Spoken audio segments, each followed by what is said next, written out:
Welcome back. Now, another application that you have access to through Microsoft Office 365 is going to be the Teams application.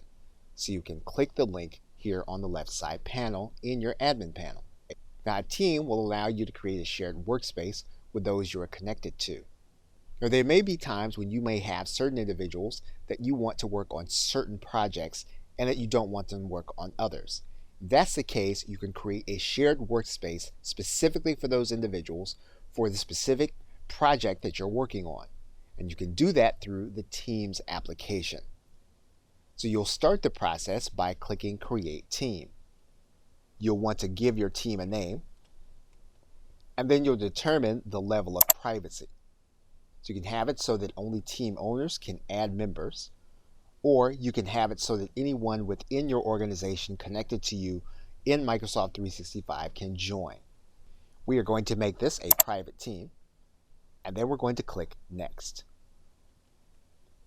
What we can then do is start adding individuals that we are connected to in Microsoft 365 to be part of the team. Once we've added those individuals to the team, we can then click Close. Now, Teams can operate in the cloud, or you can also download the desktop app just as you operate any other app in the Microsoft 365 universe. You can go to the bar and you can start a conversation. Others obviously can continue the conversation. You can share files specifically for this team, either from your OneDrive or from your hard drive.